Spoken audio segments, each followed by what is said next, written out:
This beautiful wine rack sold over 1,400 times, made between 142 and 204,000, depending on if you go with the sale price, is still making sales and has been selling since 2016. Kind of funny, I made one myself in 2016. Check it out. Same design.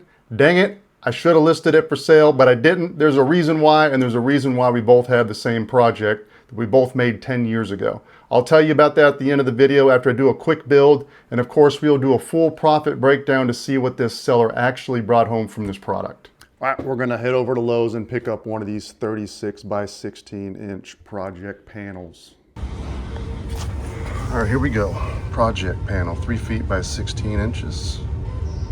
All right, I will put the cut list on the screen.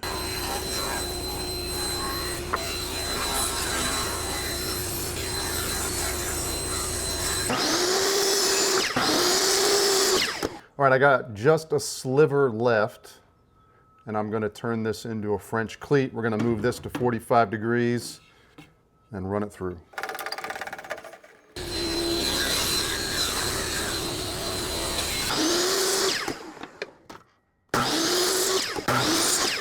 I cut one more sliver, but I cut off the 45 there. This is gonna go on the bottom part to make sure the stand goes on straight in the wall. I'll show you later, you'll see. All right, all our pieces are cut and we're gonna get them sanded up real quick and then we will start assembly. Actually, no, we're gonna go ahead and put pocket holes in these and then we'll get them sanded up.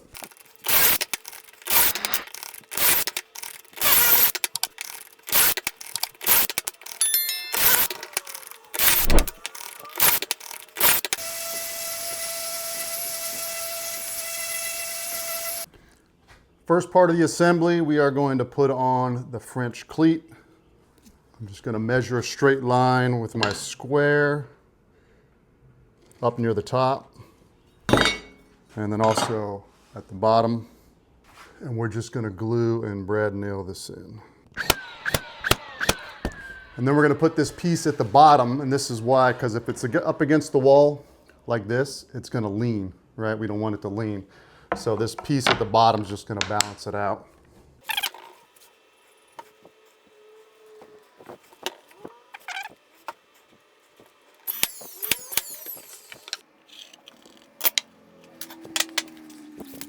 All right, first one's at 5, and then I'm going to space these out every 7 inches. So make a mark, put a line across with your square so you know where to put it, because we will need to put a little dab of glue, little line of glue on it, and then put your pockets, then put your Craig screws in.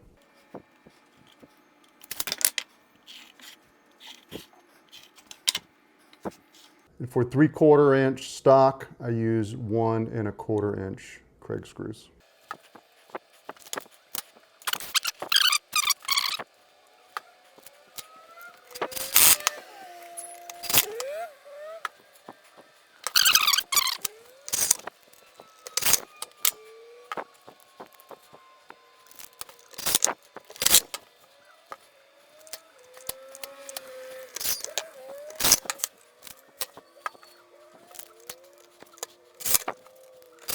Next up, I'm just going to glue and brad nail these lips on.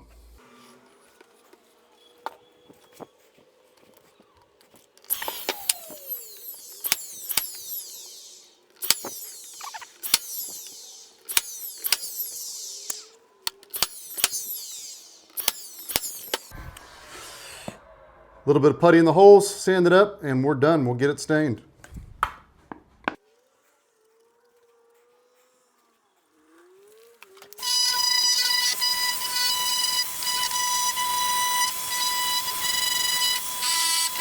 All right, we'll show you one thing real quick before we stain. These are the pocket holes.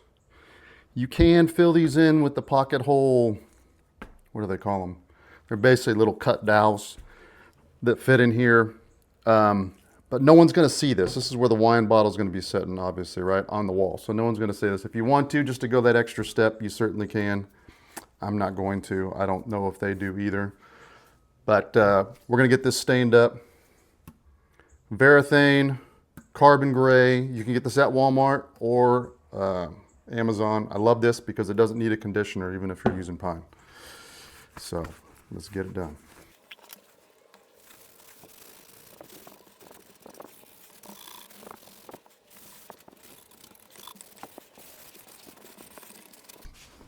All right, surely you don't want to watch all this. I'm going to stain it up. We'll see you back on the other side for the final presentation and breakdown of the profit calculator. All right, so I got the French cleat put up on the wall, easy peasy hanging.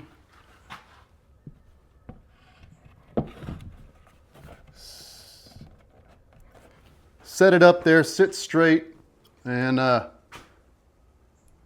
took one of my wife's bottles of wine, and there we go. That's it. Maybe 30-minute job. So you can purchase this wine rack from 2 bottles all the way up to 10. Obviously, price varies. I'm going to go with the mid-tier with 5, which is what I made, obviously. All right, our full profit calculation. I got my notes made here. So $16 in wood, which you saw I picked up from Lowe's there. I'm going to put the shipping and handling at $20. That's $15 to $17 for the actual shipping, $3 for the box.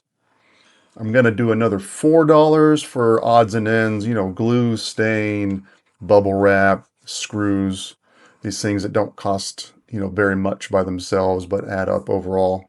Next is Etsy fees, which is 9.5% total. That's 6.5% they're cut, and then a 3% processing fee. And that comes out to $10 if we do it at the sale price.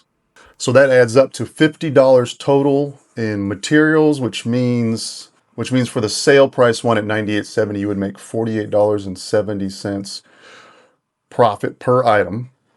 And at selling $1,449, you would come out with just over $70,000 profit.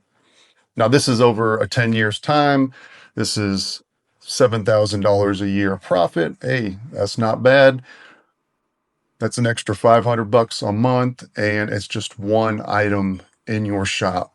Now, at the regular price of $141, you would profit $86 per item. This thing that took me maybe 30 minutes, and I could probably do faster, once you kind of get in that flow of knowing the cuts, knowing all your measurements, and just getting her done. But at 1,449 sold, that is $124,000 in profit. Pretty darn good. All right, now the maybe woodworking mystery. How did 2 people that live in separate states, don't know each other, made the same item 10 years ago? One sold it, one didn't. So I was trying to piece together the history of woodworking lessons, if you will. Now, of course, back on old cable television, some of you are younger, this will be a history lesson. Some of you my age, you'll know they had things like This Old House, Yankee Workshop, I think it was called. I never watched any of it. My dad was into it, but they did woodworking lessons, essentially YouTube, but it was on cable TV. And I think even before YouTube woodworking got big, and I could be wrong on this, but blogging was really big. People had websites and they'd blog, and of course they had woodworking bloggers. When I first got started, when I was just a novice in 2015, I discovered discovered for me, someone named Anna White. She lived up in Alaska, her and her husband, they built a cabin, and she would just build all their own furniture, and she would put the build plans on her website. And this wine rack happened to be one of the build plans she did. So I didn't sell it because it wasn't my idea, but she put them up there for free. So I think technically I'm not saying this other seller shouldn't have done it. I'm just saying I didn't for that reason. But I have actually seen a lot of plans that I have seen on Anna White's website on Etsy. Here's a really popular one, the tilt out trash can. This was originally on her site. I think she's still around. I'm not really sure. So maybe go check her out. She's got a lot of good plans on her site. If it's still up, I'm sure it is. So there it is. And yeah, pretty crazy. Kind of makes you think. But wine bars, wine racks, liquor bars. That's one of the original items that got my shop really big, is selling wall-mounted bars. And that really kind of catapulted me into wanting to try to do this full time because I was selling so many of them. So anyhow, thank you for watching. YouTube thinks you should check this video out here for your next watch. Please like and subscribe. I appreciate you watching. We will see you on the next video.